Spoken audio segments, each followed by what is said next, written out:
যে নারী জাতি কোনো কিছুতেই পিছিয়ে থাকবে না। এই মাইক্রোফোনের আওয়াজটা আলাদা করে দিয়েছে, ঠিক করতে বলেন মফিজুল মামুকে এসে। কি করেছেন?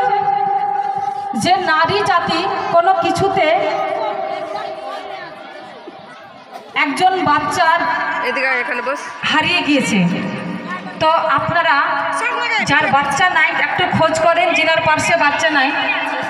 না, ওটা বলছি না, যার বাচ্চা নাই সে দেখেন একটু, যার যার বাচ্চা ছিল একটু সামনে নিয়ে আসেন, বাচ্চাটাকে সামনে নিয়ে আসেন। আচ্ছা ঠিক আছে, মাশাআল্লাহ। তো কি বলছিলাম মা, যে নারী জাতি কিছুতে পিছিয়ে থাকবে না। আজকে বলবেন হয়তো আমরা ধর্মের শিক্ষা নিয়েছি, আজকে নাসিমা বক্তব্য দিচ্ছে ধর্মের শিক্ষা নিয়েছে, কিন্তু হয়তো কোনো শিক্ষা নেয়নি। না, এ কথা ভুল।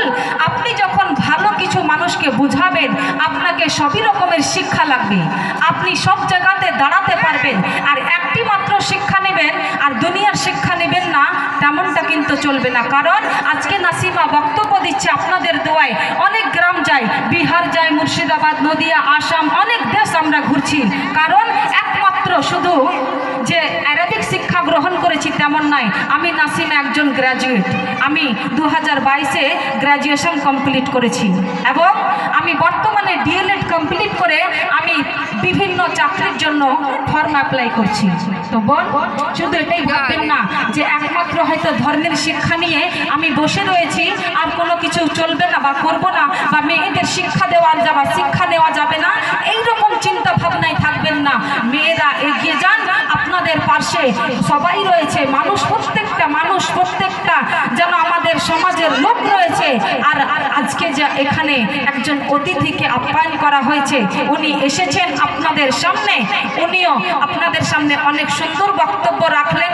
যাই হোক, আমাদের তো তিনাদের ব্যাপারে বিশেষ যে আমরা জানি না, এইরকম মহিলা বা মানুষ নাই, আমরা প্রত্যেকে জানি। তো যাই হোক, আপনারা পিছিয়ে থাকবেন না, আপনারা শিক্ষার দিকে এগিয়ে আসবেন। একবার হাত তুলে দেখান দেখি, যে নিজে শিখবেন এবং নিজের ছেলে মেয়েকে শিক্ষা দিবেন, নিজের মেয়েকে শিক্ষা দিবেন।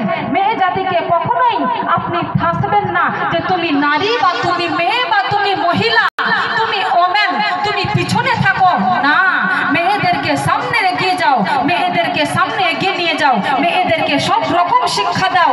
মেয়েদের জন্য এত সুন্দর স্কুলের ব্যবস্থা, এত সুন্দর মাদ্রাসার ব্যবস্থা, নারী জাতিকে পিছিয়ে রাখলে চলবে না, মেয়েদেরকে শিক্ষা গ্রহণ করাতে হবে। অনেকেই বলে, হয়তো একটি কথা রয়েছে, আমরা যখন ডিএড বা বিএড করি তখন আমাদের শেখানো হয় ইন্ডিভিজুয়াল ডিফারেন্সেস। মানুষের মধ্যে এক রকম মেধা থাকে, এক একজনের মধ্যে এক এক রকম মেধা থাকে। মানে কেমন, হয়তো ছেলে এই কাজটা করতে পারছে যে মেয়ে করতে পারবে না, এমন কোনো তফাৎ নেই। লিঙ্গ বৈষম্য করবেন না, কারণ ছেলে পারছে মেয়েও পারবে।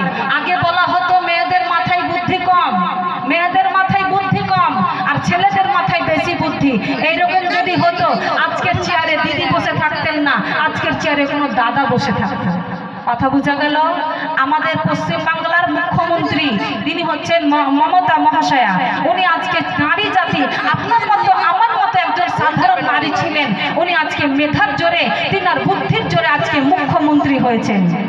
ওনার ধারে কাছে অনেক ছেলে তার পিছনে বেরিয়ে বেড়ায়, না গো? তো আপনি ভাবেন না যে আপনি সাধারণ, আপনি একটা অমূল্য রত্ন। আপনি নিজেকে যাচাই করুন। আর লিঙ্গ বৈষম্য নিজের ছেলে মেয়ের মধ্যে করবেন না, নিজের সমাজের মধ্যেও করবেন না, নিজের পরিবারের মধ্যেও করবেন না। শিক্ষাকে নিয়ে যাবেন এগিয়ে।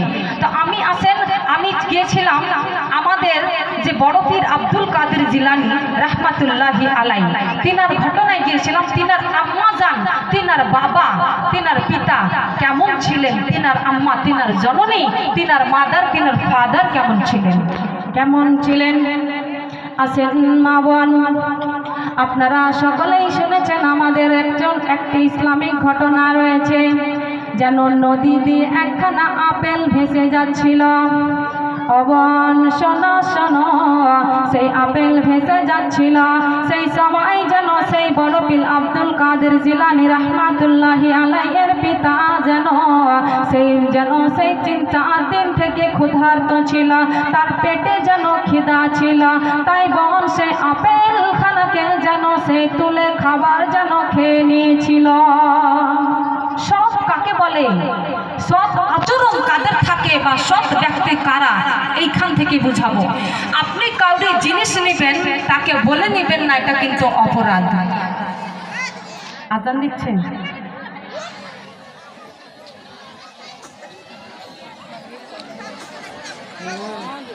नमाज भी नहीं पढ़ी, असर नमाज भी।